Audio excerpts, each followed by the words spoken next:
On se retrouve de nouveau sur PicoCTF avec un challenge sur Git pour pas changer, puisque ces derniers temps on en a fait pas mal, avec le CTF Blame Game, donc celui qu'on va blâmer.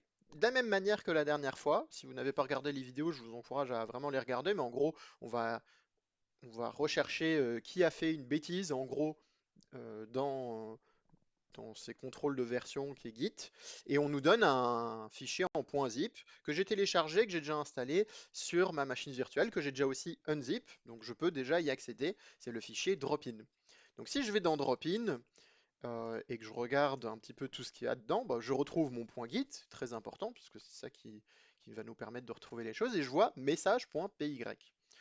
Si je lis ce script Python, on voit qu'il y a écrit print hello world. Mais il y a une petite erreur, parce que si j'essaye de le lancer, hein, si je fais Python 3 par exemple, message, ben, il va me dire non, c'est pas possible, erreur de syntaxe. On voit qu'il manque tout simplement une parenthèse à la fin. Et on va essayer de trouver bah, qui est responsable pour cette bêtise. Le problème, c'est qu'ici, comparé à d'autres challenges qu'on a pu faire sur cette chaîne, c'est que si je fais git log par exemple, je vois toutes les modifications qui ont été faites et par qui elles ont été faites. Le problème étant qu'il y a énormément de modifications qui ont été faites. Et en plus avec quasiment aucun message important business work. Et puis là, vous voyez, si je descends avec juste ma souris, enfin avec mon clavier, pardon, la flèche du bas, en fait, ça ne s'arrête pas et j'en ai pour au moins 1 heure parce qu'il y en a énormément. Du coup, ce qu'on va faire, on va se rendre dans notre fichier Git et dedans, il existe un fichier log. Donc, on va aller dans le fichier log. À l'intérieur de celui-ci, on va retrouver bah, plusieurs choses, mais ce qui va nous intéresser, c'est surtout head. Head, en gros, c'est exactement ce qu'on a pu voir juste ici avec les commits, hash, etc.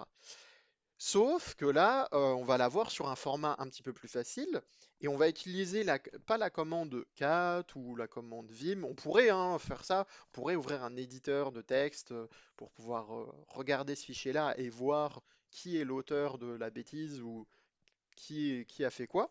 Mais en fait, on va simplement utiliser la commande head sur le fichier head.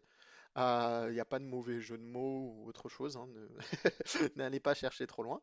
Et quand je vais appuyer sur Entrée, bah, je vais avoir pas mal de choses, mais en fait, je vais avoir le début du fichier. Comme ça, j'ai pas besoin de tout lire, j'ai les premières lignes. Et dans ces premières lignes, qu'est-ce qu'on voit?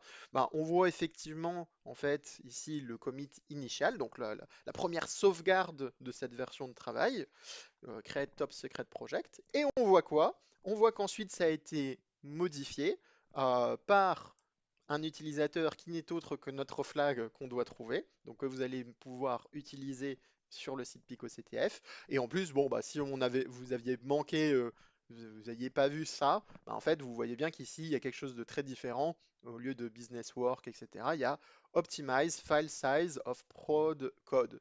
Donc en gros, il y a de grandes chances que c'est cette personne qui a enlevé par mégarde une parenthèse et qui fait que le code ne marche pas. Bon, après, on parle pas d'un code hyper complexe, mais soit, au moins on a trouvé la solution. C'est la solution la plus rapide pour résoudre ce challenge.